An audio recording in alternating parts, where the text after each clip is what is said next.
Schneidman Show. Matt's awesome. Everybody loves and respects Matt. Follow Matt on Twitter and Instagram at Matt Schneidman. Brian, maybe I'm just an idiot. Sound off now on the NicoletLaw.com talk and text line at 1-877-794-1973. That's 1-877-794-1973. If I'm in this crummy situation, let's make content out of it. The Matt Schneidman Show is brought to you by Potawatomi Sportsbook. Bet above the rest. Never go corporate. Always go local. Now with Doug Russell. Doug, that's why you need to focus and you do everything that we say. Here's Matt Schneidman on the game. I think me and Matt have a much better feel for each other.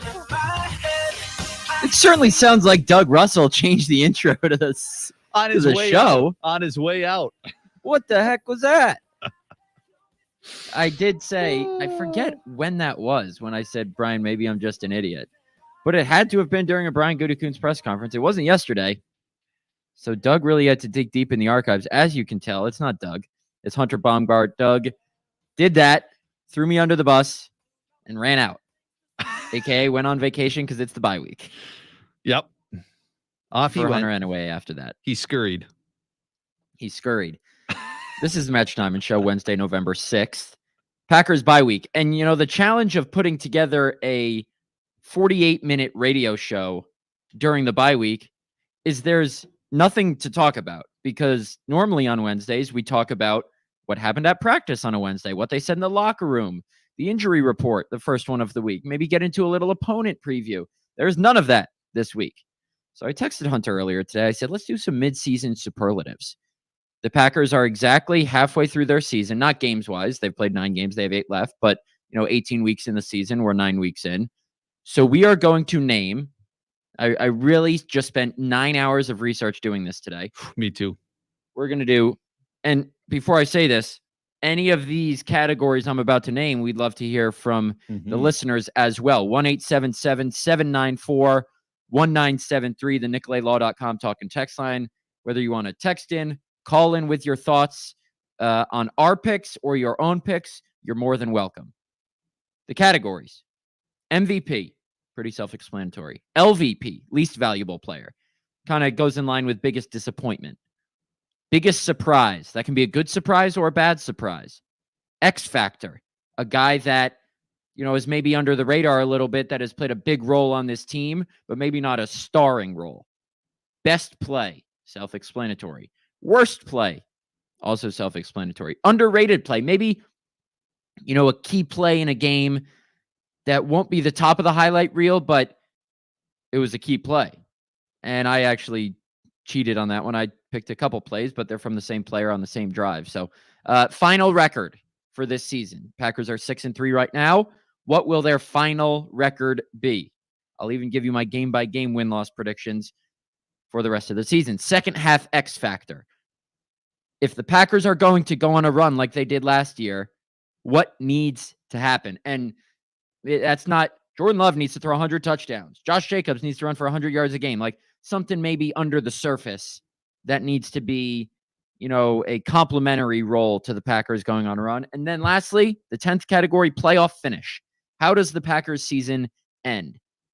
In what round? Could be the Super Bowl if you think that. Think it's still possible? Spoiler, I do not have them winning the Super Bowl. I'm sticking with my preseason prediction of Chiefs over Lions. But where do the Packers bow out of this 2024 NFL season? First of all, I want to touch on something that came out today from Latrobe, or Pittsburgh, wherever the Steelers have their practices. Preston Smith gave his introductory press conference with the Pittsburgh media, and he said that he requested a trade from the Packers, which I thought was interesting.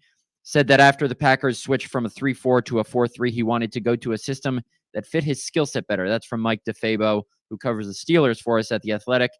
And he added that Preston said, I got what I asked for. So, listen, I'm not trying to poo-poo on this. He could have very well been the first one to initiate this trade request. Could it have also been, he saw that the Packers were shopping him. He saw that the Packers were taking calls on him when Rappaport reported that a couple weeks ago and said, you know what? You want me out? No, I want out first. It could be. Either way, Preston gave this team a solid 5.5 years, was a solid complimentary pass rusher for these guys the last 5 seasons. His production obviously dipped this year. According to him, the scheme played a big part in that. He played in a 3-4 for the first 9 years of his career. Obviously, the first 5 in Green Bay under Mike Pettin and Joe Barry, standing up as an outside linebacker. This season, hand in the dirt as a 4-3 defensive end. Now he's back in a 3-4 in Pittsburgh. So I think Preston was a solid leader in this locker room. I don't think there's any bad blood between either side, but he's in a better situation for him. I'm not ready to say it's a better situation for the Packers, Hunter, because they're going to have to rely heavily on Aaron Mosby and maybe Brenton Cox Jr., who have played a combined 7 snaps this season on defense. But I think this move helps the Packers out in the long run with financial flexibility. For sure. And it remains to be seen, obviously, what those guys will do, if they'll step up to the occasion, if they will see a drop off there. But Preston Smith clearly wasn't the player that we'd seen him the last few years in that other scheme. So I feel like that we now kind of have an explanation as to why he wasn't doing and we weren't saying his name as often as we were the last few years. I think we have the explanation now that he just wasn't as comfortable in this scheme. It didn't fit him being the defensive end instead of the outside linebacker where he'd been most of his career. I think clearly that was hindering him and it's not like a veteran player can't adjust, and he did, and he had 2.5 sacks from, if memory serves, but I feel like we now have an explanation why we didn't say Preston Smith's name as much through the first half of the season. And so I think it was better for both sides. Now, like you said, on the field, we'll see if it was better, because in the second half, if those guys don't prove to be what Preston Smith was giving you, albeit not as much as he had given you in seasons past, if they're not getting that pass rush still, and like you said, because you tweeted, it was interesting because they trade Preston Smith and you immediately say, well, got to go get a rusher now.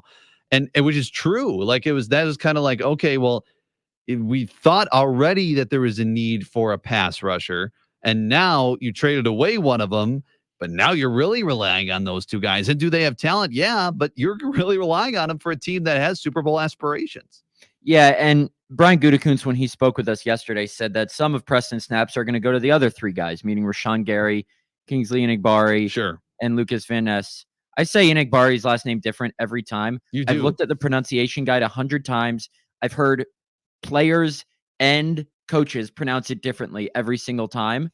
He has said what his last name is, but then someone else will say it differently. So JJ is what he's called, because as a kid, his nickname was JJ the Jet Plane. So he goes by JJ in the building. They don't call him Kingsley. So JJ, Rashawn Gary, and Lucas Van Ness are going to get some more snaps, but Brian Gutekunst seems confident in Aaron Mosby, who his sack rate is incredible because he had played 2 defensive snaps entering week 9, and then he got half a sack on his 3rd defensive snap of the season. Half a sack and 7 defensive snaps. That's pretty solid. Mm-hmm. That's on pace. If you play 35 defensive snaps a game, that's 5 sacks a game. That's 80 sacks in a season. 40 if you count half a sack. So that would be an all-time record. Aaron Mosby, the next Packers Hall of Famer. No, I don't know. We'll see if he can deliver. All right, let's get into these midseason superlatives. All right. MVP is the first one. Most valuable player. Now, obviously on every team, most teams, the most valuable player is the quarterback. But I'm not going with Jordan Love on this one.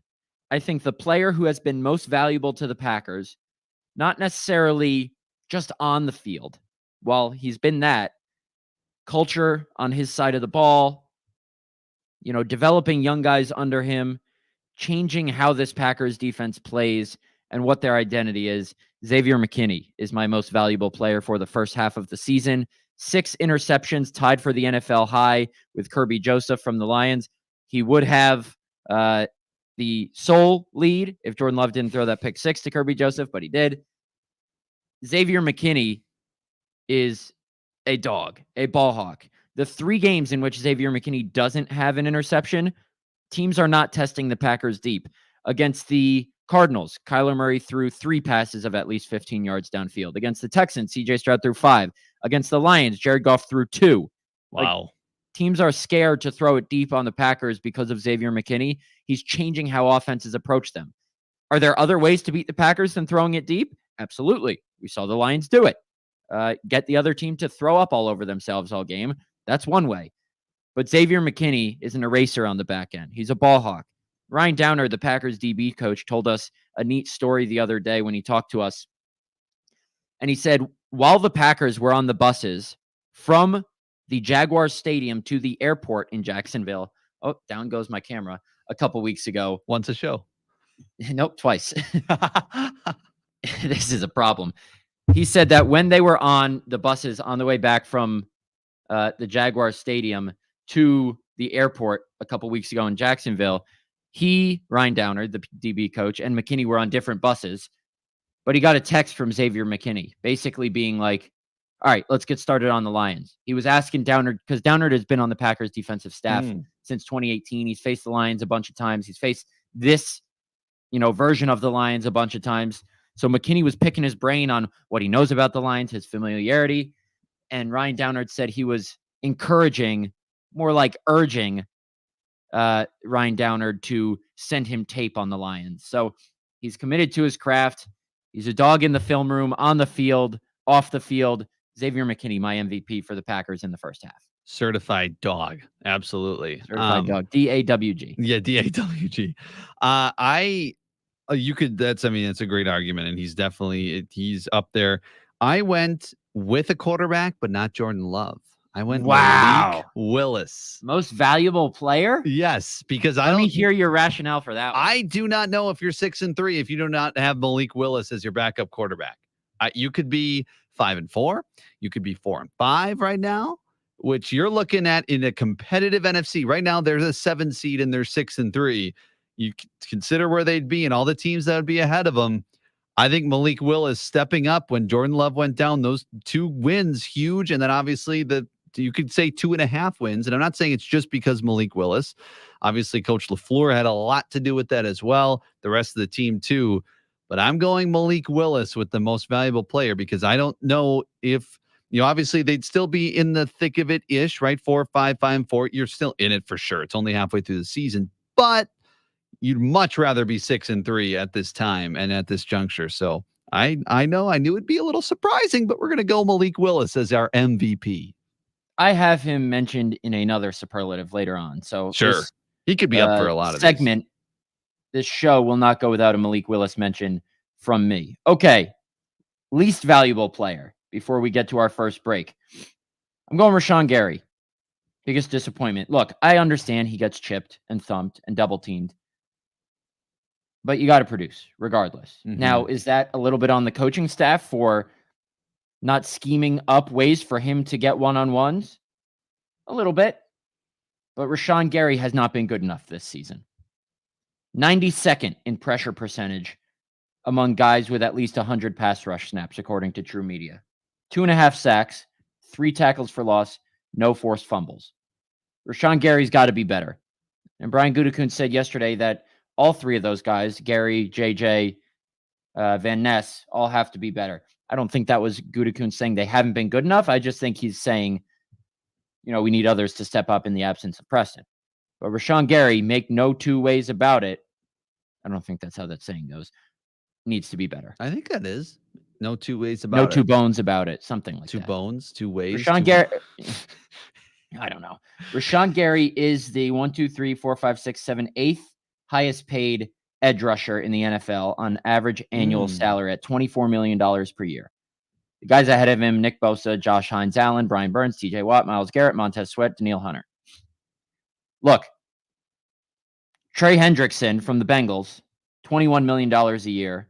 I don't have the double team rate and chip rate stats right in front of me, but all these top edge rushers get chipped and double teamed. Sure. Trey Hendrickson has 11 sacks this year.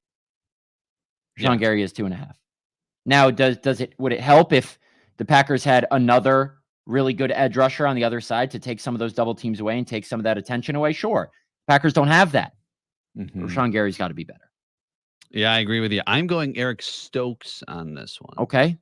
Obviously has been injured in his career, but was like, all right, healthy. Let's see what he can do. And just has not been good enough, has not been what you've wanted him to be throughout these years. And like you've said on this show, and I've heard you say it a couple of times, is the up and down nature before his injuries.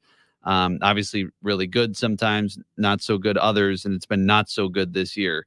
So I'm going Eric Stokes with my choice for that one. Okay. I like that. After the break, we got plenty more. We got 8 more categories to get to. Biggest surprise, X Factor, best play, worst play, underrated play, final record for the regular season, second half X Factor, and playoff finish. Again, if you want to chime in with your picks for these categories, Texts your are thoughts on coming our in. picks, Mm-hmm. NicoletLaw.com, talking text line 1-877-794-1973. Stick with us. This is the Matt Schneidman Show right here on The Game. Start shining as your bones illuminate. First kiss just like a drug. Under your influence, it took me over, you're the magic in my veins.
The girl them skill arty.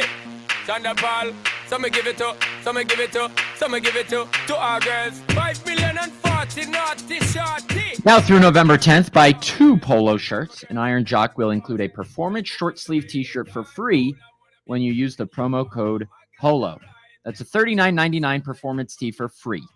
Make sure you have the short sleeve t-shirt in your cart, and it'll automatically be marked down to free when you enter the promo code POLO. Go to ironjock.com for details.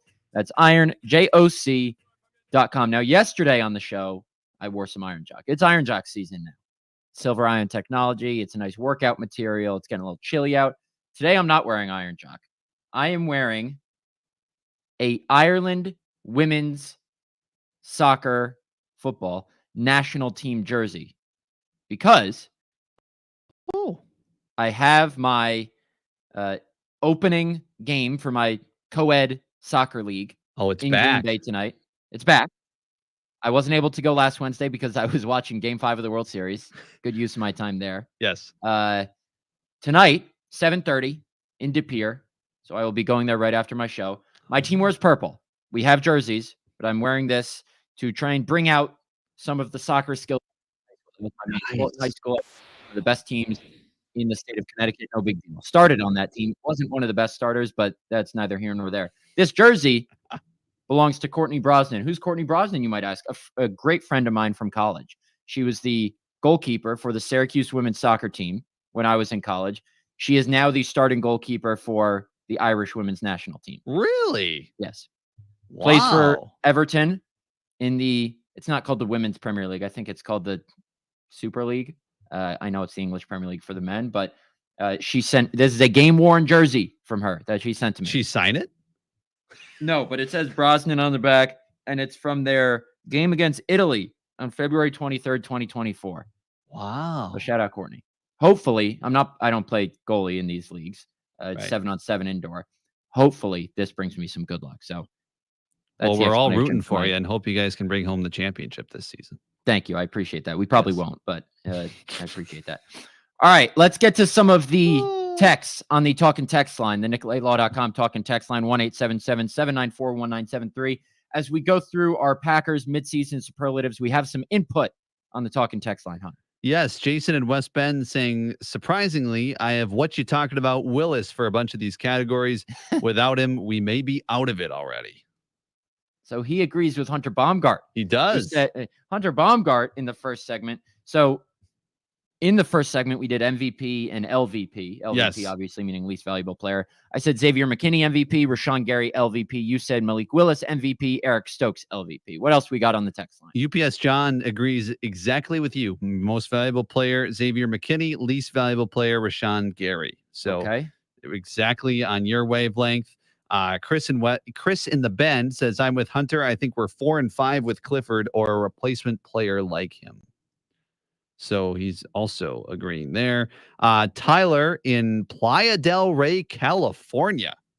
Wow. Welcome, Tyler. First time, Tyler. Looks like first time texter, at least to the new text line here. Biggest bad surprise, Rashawn Gary. Mm-hmm. Absolute ghost is what he says. Biggest good surprise, Josh Myers. How valuable it showed how valuable he is last Sunday against the Lions. Okay, I like that. So excellent. Yeah, absolutely. So those are the texts so far, and text or call us on the new NicoletLaw.com Talkin' Text line. We appreciate that input. Next up, biggest surprise. Now, it can be good surprise, bad surprise. I went with good surprise. Evan Williams is my biggest surprise. Sounds like you had that one too, Hunter. Yes. Hunter and I did not cross-check each other's awards before the show. 4th round pick, day 3 pick out of Oregon. You thought, okay, Javon Bullard's going to start alongside Xavier McKinney, Keyshawn Nixon in the slot.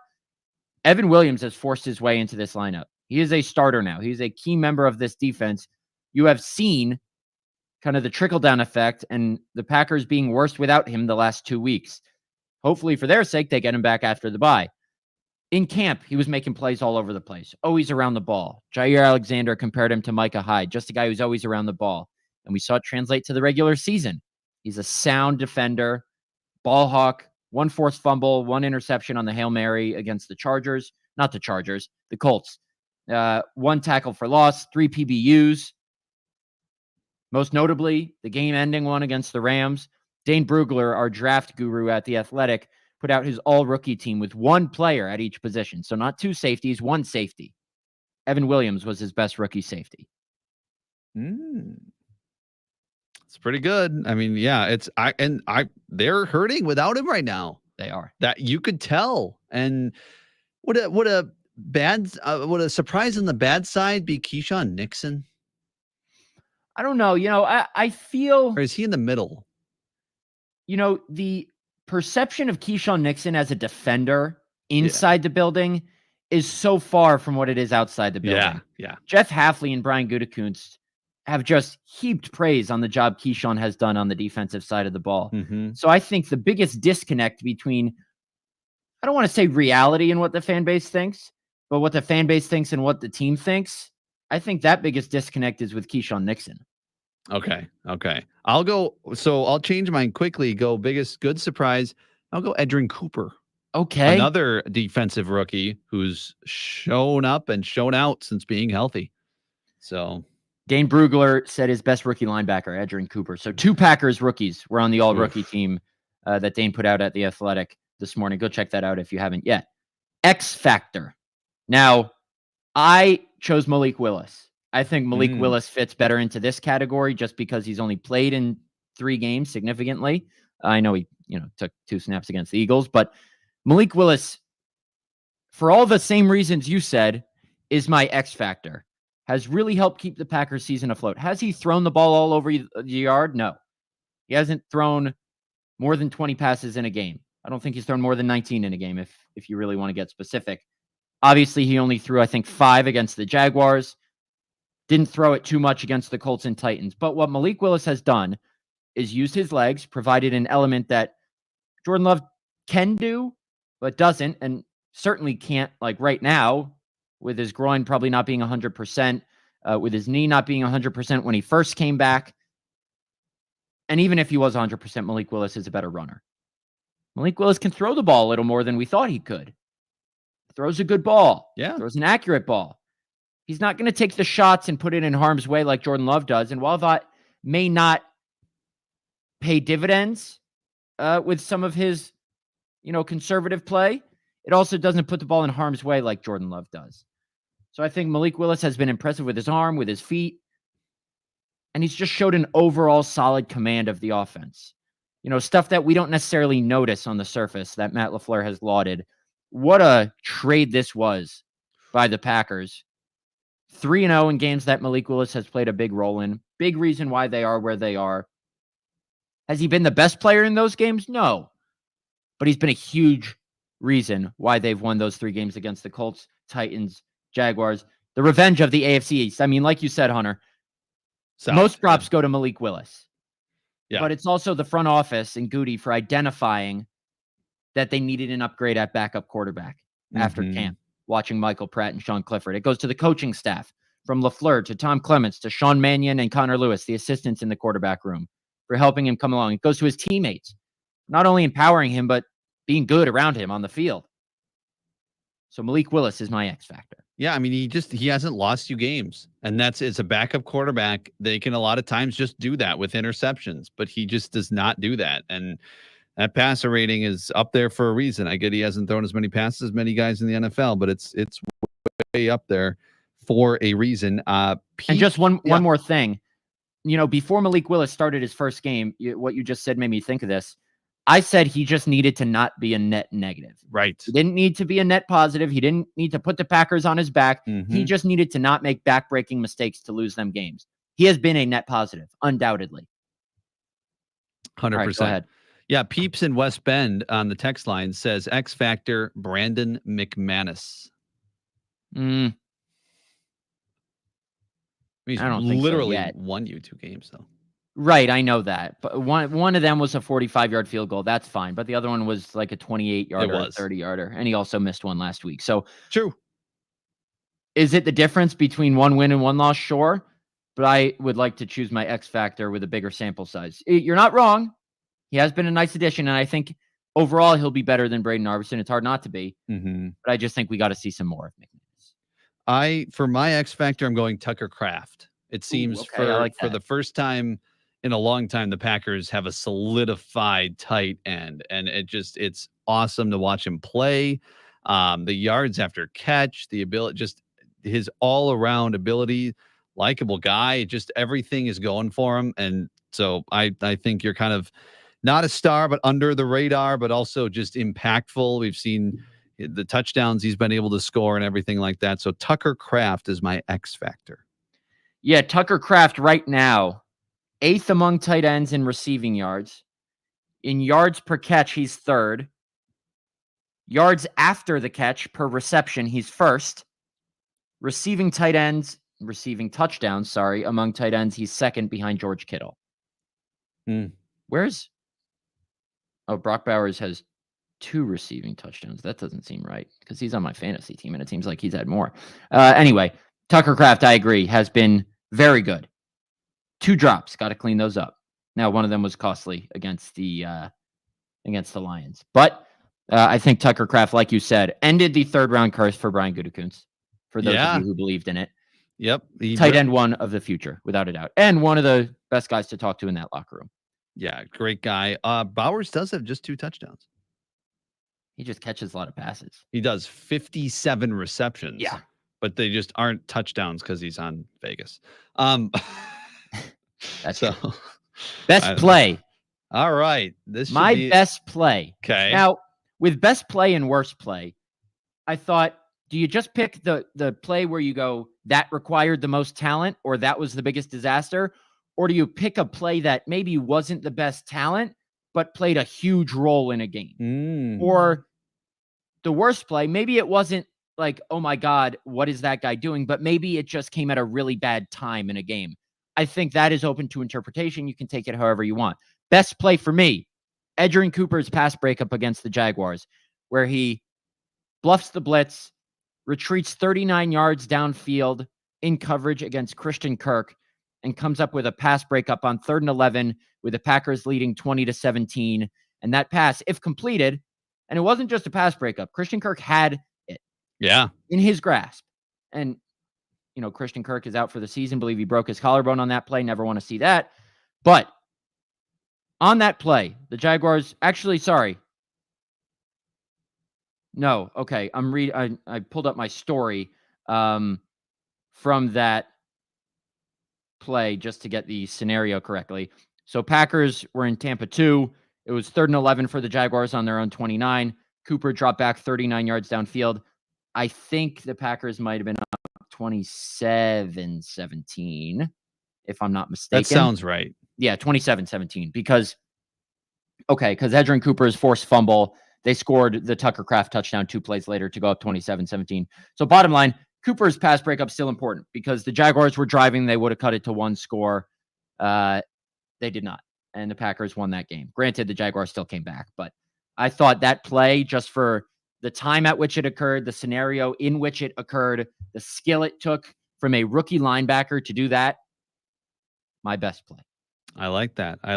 Hit us with your best plays on the Talking Text line, because I'm fascinated to see what comes out of this, because there's plays you just kind of forget about as you go through.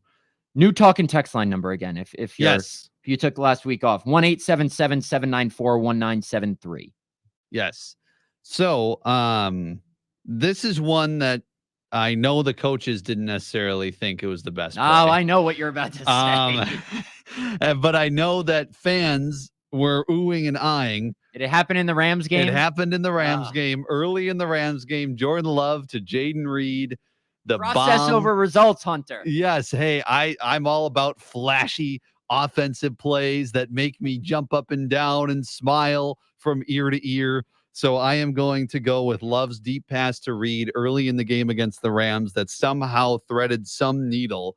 And that was one of those, why did he do that? Why did he do that? Oh, because that's why I did it.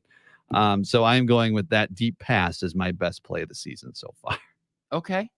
I like that. Yes. How about worst play? I first had Keyshawn Nixon's punt return against the Texans, where he just backs off it at the last second, doesn't yell Peter. Mm-hmm. And for those who are unaware, Peter is what you yell to signify to your coverage guys who may not be facing you to get away from the ball so it doesn't bounce and hit you because you're going to let it drop for whatever reason.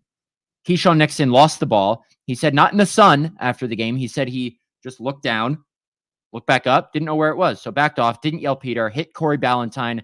Texans recovered, scored a touchdown 2 plays later with Joe Mixon. Now, I replaced that as my worst play because the Packers won that game. Jordan Love's pick 6 against the Lions. Now, Keyshawn Nixon's process was bad on that botched punt return. Jordan Love's process wasn't necessarily bad on that interception return for a touchdown by Kirby Joseph last Sunday, but the execution was just horrible. Kirby Joseph kind of got caught up in the line, because Josh Jacobs got caught up in the line. And I'm pretty sure that's who he was on. But Jordan Love looked like he didn't have a firm grip on the ball, which makes sense because of the conditions. And then just threw it right to Kirby Joseph. Didn't see him behind the line. That's not the first time this season or in the last 2 seasons Jordan Love has thrown the ball right to someone because he didn't see them. That's got to change. And not only that, but just the time at which it came. The Packers were down 10-3, less than a minute left in the first half. They just gained 8 yards on first down in their kind of 1-minute drill situation with a timeout left. That play, because the Lions got the ball to start the second half, was just an absolute backbreaker. Momentum shifter, realistically killed any chances the Packers had. So I'm going Jordan Love's pick 6 against the Lions, the worst play of the season. That is also what I had for my worst play. But as you're talking about that, it reminds me of the pick 6 that he threw against the Rams. Right. And it's interesting because in that Rams game, the game went the other way and it shifted towards the Packers momentum after that. It seemed like the Packers just went, all right, whatever that was, we're going to put it in the rear view and we're going to go out and win this game, which they did. The Lions game is complete opposite. You could just almost feel it there. That the game was just not in a good spot. And obviously then the Lions go down and score 24-3, basically ball game. So it both pick 6s had different impacts. And you could argue either one to be the worst play, but I think you'd probably go Lions because of the impact it had, the big game. You're at home against the division opponent that you're going to have to chase in the division. So all of that combined, I'm with you on that. All right. Underrated play. Now, I mentioned earlier in the show, I kind of, cheated on this category. I didn't choose one play. I chose a sequence of plays. And my sequence of plays is just Romeo Doubs on the last drive against the Houston Texans. Packers successfully executed a 2-minute drive. Romeo had a couple tight catches. The last one that got them into manageable field goal range for Brandon McManus. We still don't know if he fumbled it, if he completed the catch, but he did enough to convince the refs that he completed the catch. I think it was a catch, but he made some nice grabs on that drive. I still think, despite some drops this season, I still think Romeo Doubs is the receiver you go to in a gotta-have-it situation. Jordan Love showed that he probably agrees on that drive, and the Packers got what you could say is their best win of the season. Losing the turnover battle by 3 in that game, turning it over 3 times, not taking it away at all. Romeo Doubs came up big on that final drive, and everyone remembers that game for Brandon McManus. Yep. And beating the Texans and the pass rush they got on CJ Stroud. All good, which is why this is my underrated sequence. Romeo Doubs' hands on that final drive against the Houston Texans. Yeah, that's good. My underrated play came in the Jacksonville game. Okay. When they were down 17-13 and Malik Willis had the big, I don't know if it was 25.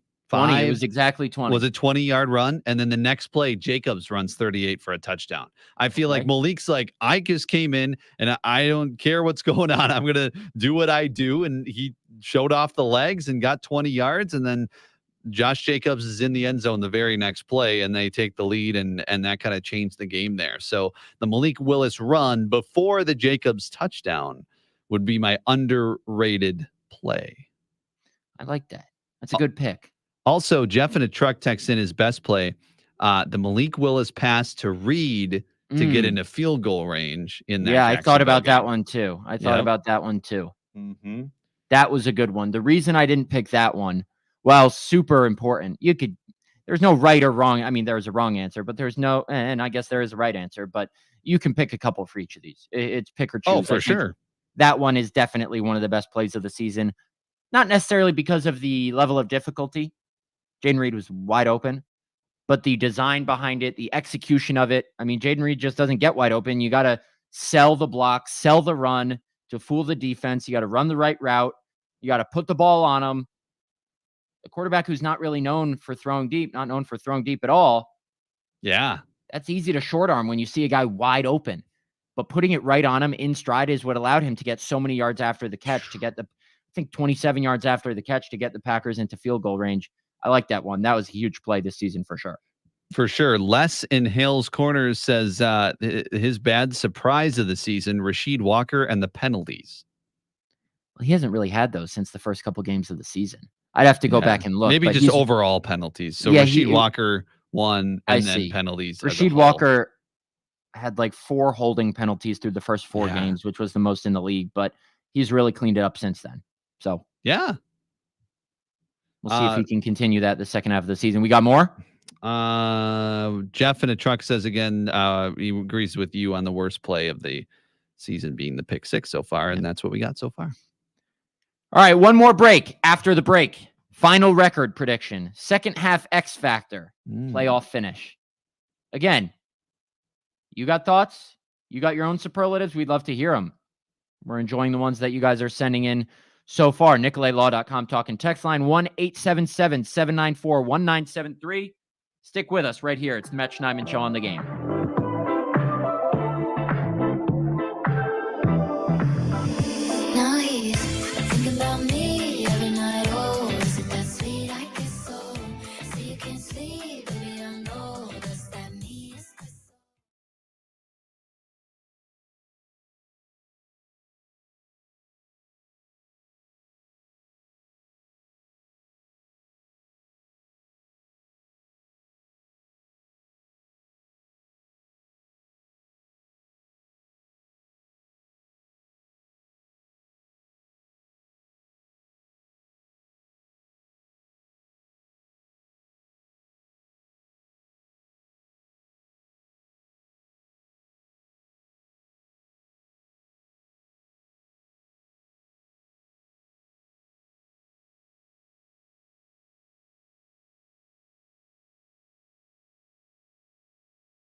Back here wrapping up on the Matt Schneidman Show, Wednesday, November 6th. This is the mid-season superlatives edition of the show. We've spent the show giving out our mid-season superlatives. MVP. Let's run through them quickly. And then I'll just do all mine, then you do all yours, Hunter. MVP for me, Xavier McKinney. Least valuable, Rashawn Gary. Biggest surprise, Evan Williams. X Factor, Malik Willis. Best play, Edgerrin Cooper's pass breakup against the Jaguars. Worst play, Jordan Love's pick 6 against the Lions. Underrated plays, Romeo Doubs catches on the final drive against the Houston Texans. Yes, my MVP was Malik Willis. Least value, LVP, least valuable player, Eric Stokes. Biggest surprise, positive-wise, was Evan Williams. X Factor, Tucker Kraft. Best play, Jordan Love's deep pass to Reed early in the game against the Rams in L.A.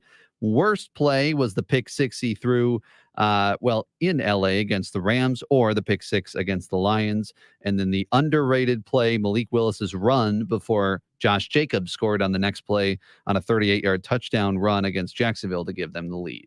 Okay. Final 3 categories. We got final record, regular season, second half X Factor, and playoff finish. I am predicting the Packers finish 11-6. They're 6-3 right now. I think they go 5-3 down the stretch. I think they lose to the Lions and Vikings again. I think they drop one in a tough environment in Seattle on Sunday Night Football. I think they beat the Bears twice. I think they beat the Dolphins. I think they beat the 49ers, both at home. And I think they beat the Saints at home at Lambeau. So I have the Packers going 11-6 in the regular season. And then what that means for the playoffs, we'll get to that in a bit. I also see the Packers going 11-6. However, I see them beating either the Lions or the Vikings and maybe losing to the 49ers. Okay. At home, possibly, or just, another game. They play the Saints, could win that one. Maybe you lose the end of the year for some reason to the Bears, but I don't think that'll happen. They don't lose. So I'm going to go. I'll go 11-6, but just a little bit of a different way. Get there. Matt LaFleur 10-0 against the Chicago. Yeah, I think he goes to 11-0 next Sunday. It's possible. I think so as well. Second half X Factor. Not Jair Alexander, but Jair Alexander's health. This is one of the best cornerbacks in the National Football League when he's healthy.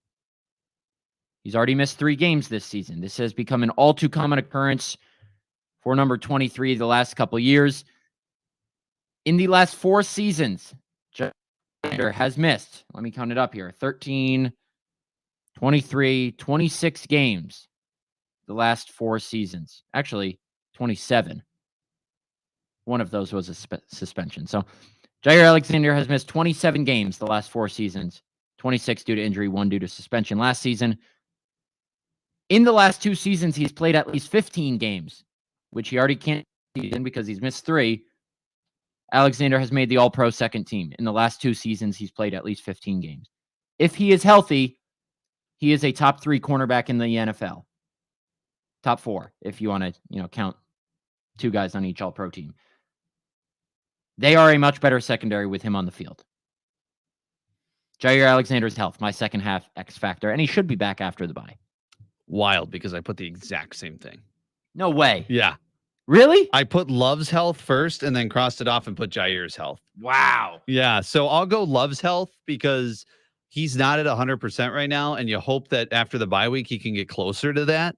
But I just think that that's maybe part of the reason for the interceptions here. He's not that second half of the season. He was feeling good. Last season, he's feeling good. He's healthy. I just got to think that, it might not be like directly like, oh, my, knee or groin hurts, so I'm going to throw a pick, but more so just like he doesn't feel like he can do exactly what he wants to with his legs. So that may be playing a role in throwing the interception. So I feel like his health is paramount for this team to do what they want to do. Not that they don't have a viable backup, but a viable backup and a backup that can go and win you a Super Bowl are very different. And I think that's the difference between Malik Willis and Jordan Love, because the Jordan Love of the second half of last season is a guy who could win you a Super Bowl. But I think Malik Willis is good for a few games and a solid QB and a fine backup. But I think Jordan Love being healthy is how you're going to get to where you want to go. Okay. I like that. Yeah. Last but not least, playoff finish. I want round by round. I want the matchup.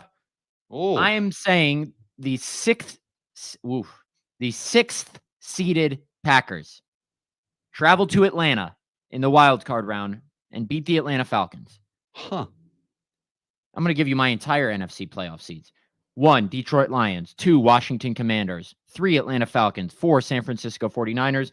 5, Minnesota Vikings. 6, Green Bay Packers. 7, Philadelphia Eagles. I think the Niners beat the Vikings in the first round. Packers beat the Falcons. Eagles beat the Commanders.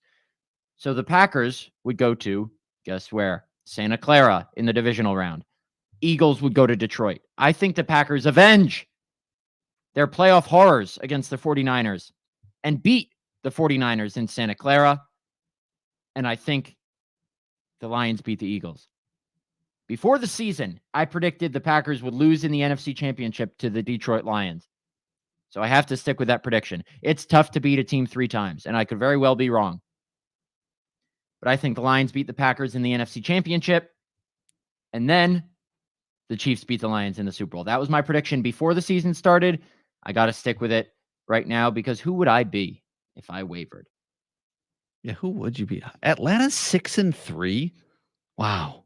6-3. Tampa, I think, is second place at 4-5. So I think Atlanta has a good hold on that division. I think the Packers go into the ATL in the wild card round, beat the Falcons, then go to Santa Clara, beat the 49ers, then lose to Detroit in the NFC Championship game. Okay. So running through my seeds, I think the Packers are the 6 as well. Okay. But they only are because they lose the tiebreaker to Philly. So Philly's the 5.